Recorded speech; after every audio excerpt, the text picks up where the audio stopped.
Hello you most beautiful and most amazing top 10ers, how are you doing today? Are you enjoying the Olympics so far? So reports have recently emerged of police foiling a number of terrorist plots surrounding the 2016 Rio Olympic Games, with each Olympiad posing a serious risk of disaster. Join us as we take a look back at the 10 most shocking disasters and scandals surrounding the Olympics. In at number 10, this one's really brutal, we have the birds roasted alive in Seoul in 1988. So we all love a good Olympic spectacle, so it makes sense that the idea of releasing a flock of white doves would be a lovely aesthetic idea for an Olympic opening ceremony. What better a symbol of peace than a dove, especially in the then turbulent South Korea? Unfortunately, things did not go quite to plan, as dozens of doves were released at the Seoul Olympic Stadium. Now, instead of flying off into the skyline as they were supposed to, they flew to sit on the Olympic cauldron. Yep, we all know where this is going. The doves thought, hey, this is gonna be an excellent perch, but big mistake. The cauldron was then lit regardless of the doves, and they burned alive.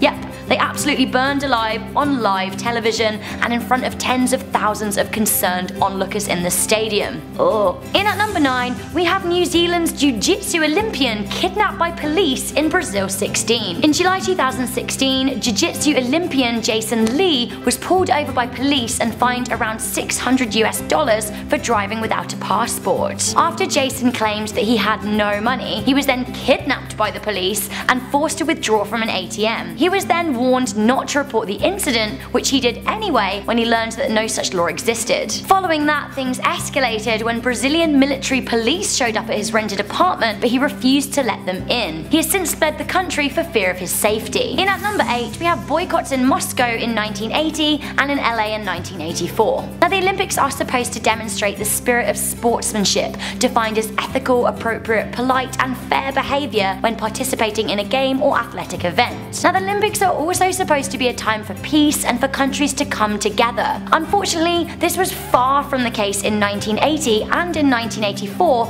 as Russia and the United States avoided one another respectively. In 1980, President Jimmy Carter called for a boycott of the Russian-hosted Moscow Olympics as a result of the Soviet invasion in Afghanistan. Now, this meant that some athletes participated under the Olympic flag rather than their own nations, and ultimately 65 countries avoided the games, including Canada, West Germany and Norway. Great Britain also scaled back their involvement massively. In response, Russia boycotted the Los Angeles hosted games of 1984, along with the entire Eastern Bloc. In total, over 16 countries boycotted the states, including Poland, East Germany and North Korea. Generally, for me, a boycott spells disaster. In at number 7, we have death from heat stroke in Rome in 1960. So in 1960, the Summer Olympics were held in Rome in over 40-degree blistering heat. That's over 100 degrees Fahrenheit. Nonetheless, the Olympians plugged on, with many suffering from heat exhaustion. Unfortunately, during the 100-kilometer ride in Rome,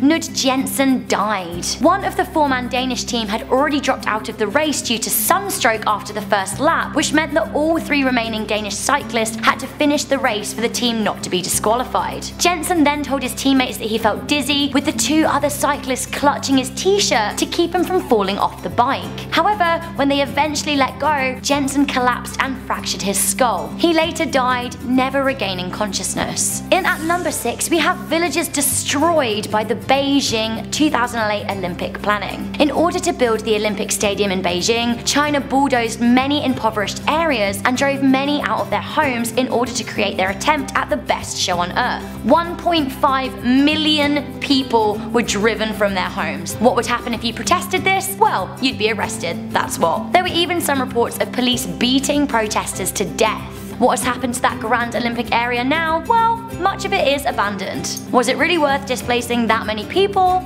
I guess not. Next up, getting pretty crazy at number 5, we have the Nazi Olympics of Berlin in 1936. So rather than one specific disaster, let's just say the entire 1936 Summer Olympics were a disaster, as it was pretty much hosted by the Nazis. With swastikas aplenty around the city and German Jews banned from joining the games, Hitler wanted to use the event to spread his Aryan super race ideals, and he also kicked out many Roma residents out of the city as he did not want people seeing them there. What with this kind of anti-Semitism and nastiness surrounding the Olympics, I think that we can safely say that it was a disaster. In at number 4 we have Sochi construction deaths. The 2014 Sochi Winter Olympics meant a whole lot to Russia, who really wanted to put on a spectacular event that nobody would forget. Unfortunately, in their enthusiasm to build a spectacular stadium and Olympic village, working standards fell very short. Now this cost the lives of many construction workers. So for the Olympic building project, which was a much smaller scale than that of London in 2012, Russia suspended labour workers' rights, effectively meaning that they had none whilst they were working on this construction project. Now this led to really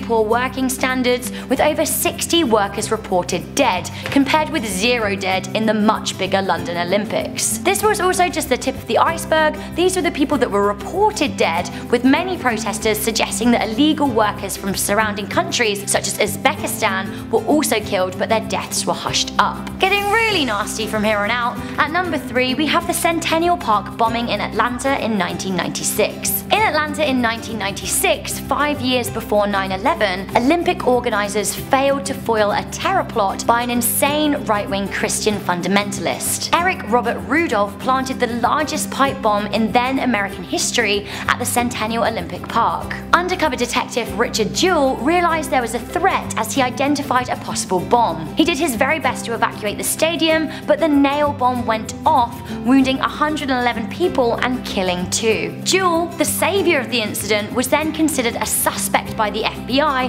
who extensively interrogated him before they would find Rudolph was the perpetrator. He was then sentenced to life imprisonment at the Colorado Florence Supermax prison. Unfortunately, the stress also took its toll on Jewell, who died aged 44. In at number 2, we have the Munich disaster of 1972. Despite high tensions between East and West Germany, the 1972 Munich Summer Olympics wanted to remain as apolitical as possible. They really wanted to distance themselves from the image of a military Germany. They wanted to be as far away from the Nazi outpourings in the 1936 Berlin Olympics as possible. Unfortunately, the games ended up being as far away from apolitical as possible when 17 people lost their lives. At the time, tensions between Palestinians and Israelis were at a peak, and a group of 8 Palestinian terrorists decided to enact terror at the games. Scaling the wall of the Olympic Village with the help of 2 do-good athletes who thought they were helping out fellow competitors who'd been locked out after hours, the group broke in. 8 Palestinian men from the group Black September donned tracksuits, scaled the wall with duffel bags